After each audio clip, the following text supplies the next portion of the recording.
Welcome to relax. तो चलिए दोस्तों, आज की कॉमिक शुरू करते हैं। आज की कॉमिक्स का नाम है राम रहीम और ब्लैक फाइल।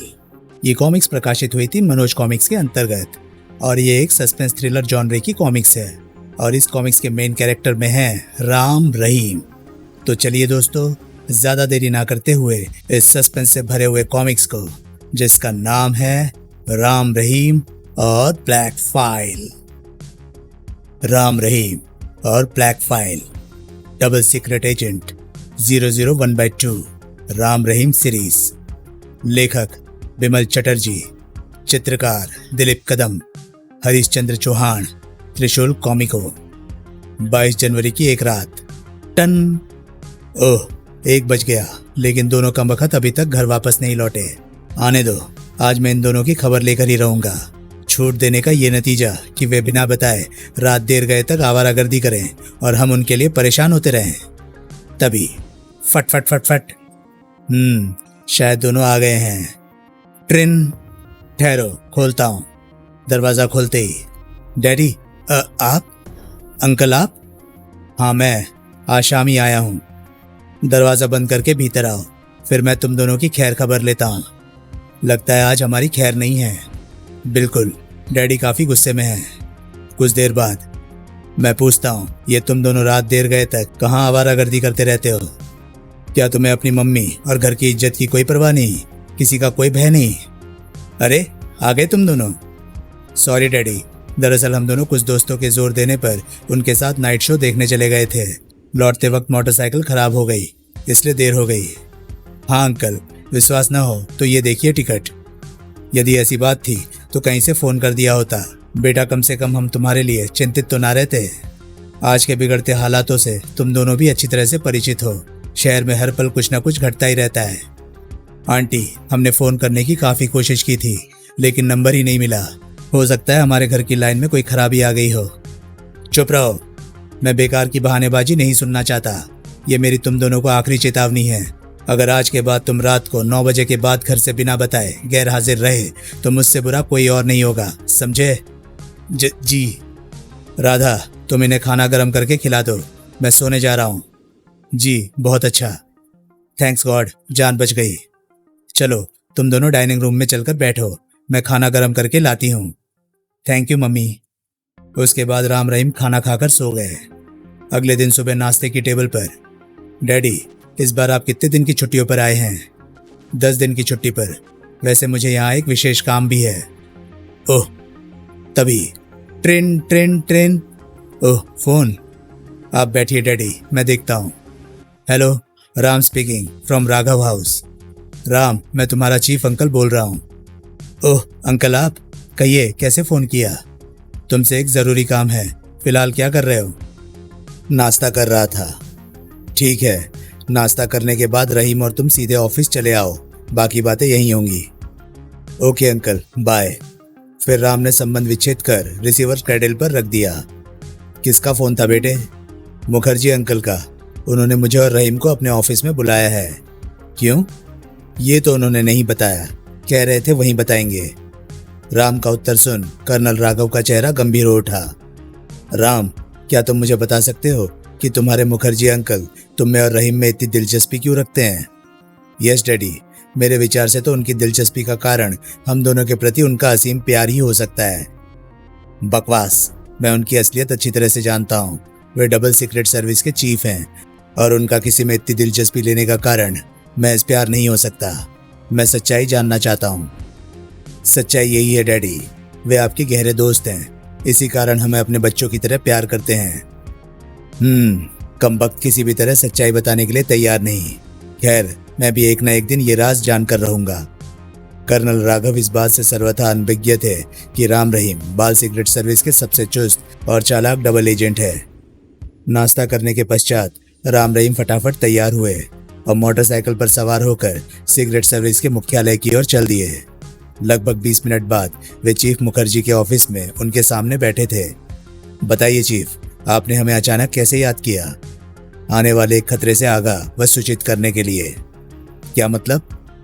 मुझे विश्वास है कि तुम दुनिया के खतरनाक एवं कुख्यात मुजरिम शाकाल को अभी तक नहीं भूले होंगे। जी हाँ, हमने उस जैसा दुस्साहसी अपराधी आज तक नहीं देखा। वो आज से 5 साल पहले हमारे एक पड़ोसी देश के इशारे पर हमारे देश में कत्लेआम मचाने आया था, लेकिन अंत में वो तुम दोनों के कारण अपनी जान बचाकर भागने को विवश हुआ था और हेलीकॉप्टर से समुद्र में कूदकर आत्महत्या कर बैठा था। जी हाँ, बिल्कुल ठीक कहा आपने। लेकिन 5 साल बाद आज अचानक आपने उसका जिक्र क्यों छेड़ा? इसलिए कि वास्तव में शाकाल मरा नहीं था, बल्कि अभी भी जीवित है और हमारे देश में विनाश लीला करने की तैयारी कर रहा है। क्या? ये आप क्या कह रहे हैं? मैं ठीक कह रहा हूँ डबल एजेंट। कल रात मुझे उसका फोन आया था। उसने मुझे धमकी दी है कि वो न केवल तुम दोनों से बदला लेगा, बल्कि हमारे देश में खून की नदियां बहा देगा। ओह चीफ, शाकाल से संबंधित फाइल तो आपके पास होगी। हाँ, लेकिन उस फाइल का तुम क्या करोगे? शाकाल के बारे में तो तुम दोनों सब कुछ जानते ही हो। काफी अरसा हो गया है, अब तो हमें उसकी शक्ल भी याद नहीं रही। इसलिए अच्छा होगा कि एक बार वो फाइल हमें दिखा दें, ताकि हम सही ढंग से उसकी खोजबीन कर सकें। आश्चर्य है, तुम किसी खतरनाक अपराधी की शक्ल भूल जाओ, मुझे विश्वास नहीं होता। खैर, उसकी ब्लैक फाइल मैं कल तुम्हें तुम्हारे घर पर दे दूंगा। कल घर पर ही क्यों? अभी क्यों नहीं चीफ? राम, कहीं वास्तव में ही तो तुम्हारी याददाश्त कमजोर नहीं हो गई? तुम अच्छी तरह जानते हो कि हर उस खूंखार मुजरिम की फाइल हमारे मुख्यालय के स्ट्रांग रूम में रहती है, जिसका केस हमारे विभाग को सौंपा जाता है। और स्ट्रांग का लॉक टाइम सेटिंग के हिसाब से ही खुलता है, यानी रात के ठीक 11 बजे। अतः इस समय मैं उसकी फाइल तुम्हें कैसे दे सकता हूँ? अरे हाँ, मैं तो भूल ही गया था। ठीक है चीफ, मैं कल आकर आपसे वो फाइल ले जाऊंगा। क्यों भाई, क्या कल तुम अपने 17वें जन्मदिन की दावत पर हमें नहीं बुलाओगे? हैं, मेरा जन्मदिन? क्यों भाई, ये तुम अपने जन्मदिन की बात सुनकर अचानक चौंक क्यों गए? क्या तुम अपना जन्मदिन भूल चुके थे? ऐसी बात नहीं है चीफ, दरअसल मैं इस साल अपना जन्मदिन मना नहीं रहा था, लेकिन अब सोचता हूँ मना ही डालूं, क्योंकि डैडी भी कल शाम घर आ गए हैं। गुड, तब मैं अपने प्यारे दोस्त से भी मिल लूंगा। लेकिन चीफ, अतिथि के रूप में केवल आप ही दावत में होंगे, क्योंकि इतने कम समय में किसी को भी निमंत्रण नहीं दिया जा सकता। ठीक है, मैं तुम्हारे तोहफे के डिब्बे में ही फाइल रखता लाऊंगा, ताकि तुम्हारे डैडी को तुम्हारी असलियत का पता न चल सके। मैं भी यही कहना चाहता था। अच्छा चीफ, अब हमें आज्ञा दीजिए, कल शाम हम घर पर आपका इंतजार करेंगे। ठीक है, लेकिन रहीम, तुम आज चुप चुप से क्यों हो? चुप ना रहो तो क्या करूं चीफ, किसी ने मुझे बोलने का मौका ही नहीं दिया। अच्छा चीफ, अब हम चलते हैं। और चीफ मुखर्जी से विदा लेकर दोनों वहां से चल पड़े। रास्ते में, राम भैया, क्या तुम फोन नहीं करोगे? ओह ठीक याद दिलाया, आगे एक पब्लिक बूथ है, वहीं से फोन करूंगा। शीघ्र ही पब्लिक बूथ के सामने पहुंचकर तुम यहीं रुको, मैं फोन करके आता हूँ। ठीक है। हेलो हेलो, मैं राम बोल रहा हूँ, डबल एजेंट। ओह कहो। हम कल रात किसी भी समय अपना काम पूरा करके घर से निकलेंगे। ठीक है, रास्ते में तुम्हें पिकअप कर लिया जाएगा। वैसे तुम्हें ध्यान है ना कि तुम्हें किस किस मार्ग से होकर गुजरना है? जी हाँ। अच्छा, अब मैं फोन रख रहा हूँ। फिर राम ने संबंध विच्छेद कर दिया और बूथ से बाहर निकल आया। जल्दी ही। क्या रहा? मैंने कह दिया है कि कल रात हमारी सिरदर्दी खत्म हो जाएगी। गुड। घर पहुंचने पर, बेटे क्यों बुलाया था तुम्हारे मुखर्जी अंकल ने? मेरे जन्मदिन का प्रोग्राम जानने के लिए। डैडी, शायद वे इस बार मुझे कोई बढ़िया तोहफा देना चाहते हैं। लेकिन तुम्हारी मम्मी से तो मुझे ये पता चला है कि मेरे ना होने की वजह से तुमने इस बार अपना जन्मदिन मनाने का विचार त्याग दिया था, इसलिए तुमने कोई तैयारी भी नहीं की। हाँ डैडी, परंतु अब जब आप आ गए हैं तो मैंने अपना जन्मदिन मनाने का फैसला कर लिया है। परंतु मेहमानों के रूप में केवल मुखर्जी अंकल ही आएंगे। वे आपसे मिलना चाहते हैं, इसलिए मैंने उन्हें डिनर पर बुला लिया है। ये तुमने ठीक किया, अपने मित्र से मिलकर मुझे भी बड़ी खुशी होगी। आओ अब चलकर खाना खा लें। जी चलिए। आओ रहीम। और अगले दिन शाम के लगभग 7 बजे ट्रेन। लगता है मुखर्जी अंकल हैं। तुम लोग बैठो, दरवाजा मैं खोलता हूँ। आने वाले चीफ मुखर्जी ही थे। Hello mister Mukherjee. Hello colonel. मेरे दोस्त, कैसे हो मेरे दोस्त? बहुत बढ़िया भाई, एक लंबे अरसे के बाद तुम्हें देखकर मुझे बहुत खुशी हो रही है। मुझे भी बहुत खुशी हो रही है, जिसका वर्णन नहीं किया जा सकता। भाई अब अंदर भी आने के लिए कहोगे या यहीं से विदा कर दोगे? अरे भाई नहीं, आओ भीतर आओ। जन्मदिन मुबारक हो राम, मेरी तरफ से ये तोहफा स्वीकार करो। Thank you uncle. इस तोहफे को संभाल कर रखना राम, बहुत कीमती है। ये तोहफा कितना कीमती है ये बात आपसे ज्यादा शाकाल जानता है। क्या मतलब? अचानक राम ने गिरगिट की तरह रंग बदला। मतलब ये कि अब आप चुपचाप अपने दोनों हाथ ऊपर उठा लें। व्हाट? राम, और आप दोनों भी खामोशी से अपने हाथ ऊपर उठा लें। ये तुम क्या बक रहे हो? तुम्हारा दिमाग तो ठीक है? मेरा रिवॉल्वर रहम करना नहीं जानता कर्नल, अतः चुपचाप आज्ञा का पालन कीजिए। ओह रहीम, ये तुम क्या बक रहे हो? राम, यदि ये तुम्हारा मजाक है तो ऐसा बेहुदा मजाक मुझे जरा भी पसंद नहीं। हटाओ अपना रिवॉल्वर मेरे सीने से। मैं मजाक नहीं कर रहा हूं मिस्टर मुखर्जी। यदि आपने तुरंत ही अपने हाथ ऊपर ना किए तो मैं आपको शूट कर दूंगा। राम रहीम के स्वर में हिंसकता को महसूस कर सबने अपने हाथ ऊपर उठा लिए। राम, मुझे लगता है तुम्हारा दिमाग फिर गया है। तुम पागल हो गए हो। आखिर इस हरकत का क्या मतलब है? क्या चाहते हो तुम? सिर्फ इस पैकेट और कर्नल के साथ चुपचाप यहां से निकल जाना चाहता हूं। क्या समझे मिस्टर मुखर्जी? ओ नहीं, ओ नो, मैं कहती हूं बंद करो अपनी बकवास।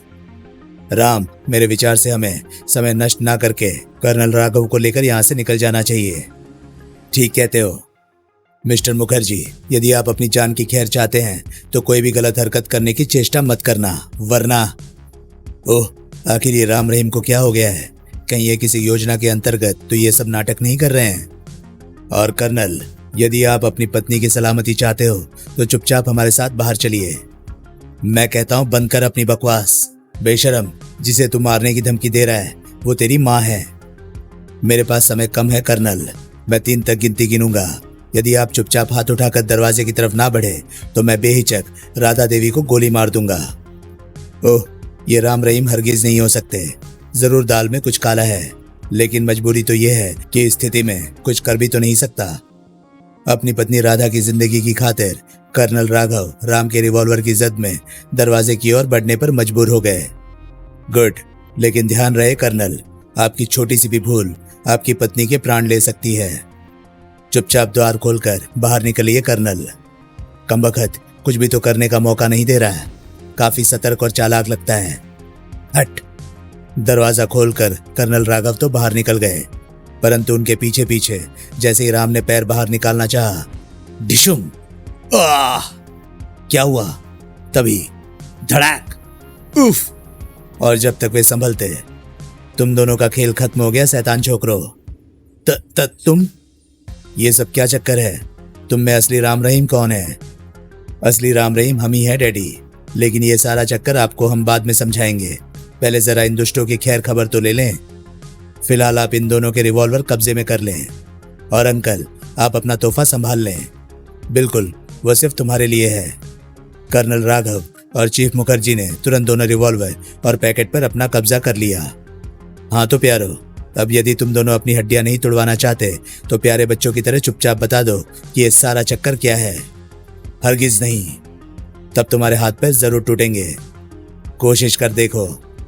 कहने के साथ ही नकली रहीम ने असली राम पर छलांग लगा दी और नकली राम ने असली रहीम पर, परंतु उन्हें अपना यह प्रयास बहुत महंगा पड़ा। धड़ाक, उफ, धड़ाक, आई! क्यों प्यारो, प्रसाद अच्छा लगा? मैं तुझे जिंदा नहीं छोड़ूंगा कुत्ते। हफ, हफ। नकली रहीम ने इस बार गजब की फुर्ती दिखाई और ठक, आह, हटाक, उफ। उधर नकली राम ने भी असली राम पर ताबड़तोड़ आक्रमण किया। उफ, धाड़, आह। असली राम रहीम को पल भर में धराशायी होते देख कर्नल राघव गरज उठे। मैं कहता हूं रुक जाओ, वरना गोली मार दूंगा। ये देख, असली राम फुर्ती से खड़ा होकर बोल उठा, नो डैडी, गोली मत चलाना, इनसे हम ही निपटेंगे। लेकिन कुछ नहीं डैडी, अब ये मुकाबला हमारी इज्जत का प्रश्न बन गया है। ओह, आओ कुत्तो, अब मैं देखूंगा कि तुम्हारे बाजुओं में कितना दम है। हा हा हा, चूहे शेरों का मुकाबला करने चले हैं, लो संभालो। लेकिन राम ने न केवल गजब की फुर्ती के साथ स्वयं को उसके आक्रमण से बचाया, बल्कि एक जबरदस्त ठोकर भी उसके चेहरे पर रसीद कर दी। ठाक, आई! उसके बाद राम ने नकली रहीम को संभलने का एक भी मौका नहीं दिया। खटाक, हाय, डिशुम, आई! धड़ाक, उफ, मर गया। असली रहीम भी नकली राम को घूंसों व ठोकरों पर ले चुका था। डिशुम, उफ, अटैक, हाय आई। इधर असली राम और नकली रहीम आपस में बुरी तरह गुज चुके थे। हफ हफ हफ हफ। लेकिन शीघ्र ही राम को एक मौका मिला और उसने नकली रहीम की कनपट्टी पर कराटे का एक भरपूर वार किया। तड़ाक। नकली रहीम को चकरा कर गिरते देख कर्नल राघव, चीफ मुखर्जी और राधा देवी के चेहरे प्रसन्नता से खिल उठे। वेरी गुड, वो मारा, एक तो गया काम से। वाह। बेहोश हो गया कमबख्त। उधर असली रहीम भी नकली राम पर काबू पा चुका था। गड़प गड़प, छोड़ो मुझे वरना। ये फौलादी सिकंजा है बेटे, अब तो ये तुम्हारे प्राण लेने के बाद ही छूटेगा। आई। नहीं रहीम, उसे मारना मत। परंतु तब तक रहीम अपनी पूरी शक्ति का इस्तेमाल कर चुका था। कड़ैक। रहीम ने नकली राम को जब अपनी बाहों से मुक्त किया, राम लपक कर नकली राम के निकट पहुंचा। उफ, ये तुमने क्या किया रहीम, ये तो मर चुका है। आखिर ये सब क्या चक्कर है राम, कौन है ये दोनों? नकली राम रहीम का क्या रहस्य था? नकली राम रहीम कर्नल राघव और ब्लैक फाइल को क्यों और कहां ले जाना चाहते थे? शाकाल के साथ उनका क्या संबंध था? असली राम रहीम कहां गायब थे और ऐन वक्त पर कैसे अपने घर वापस पहुंच गए थे? क्या शाकाल भारत में खून की नदियां बहा सका? वो मरकर फिर कैसे जिंदा हो गया था? इन सब प्रश्नों के उत्तर जानने के लिए आगामी सेट में पढ़ें राम रहीम और खून की प्यास। तो दोस्तों, ये कहानी थी कॉमिक्स राम रहीम और ब्लैक फाइल की। ये कॉमिक्स आपको कैसी लगी प्लीज कमेंट सेक्शन में अपनी राय मुझे जरूर बताएं।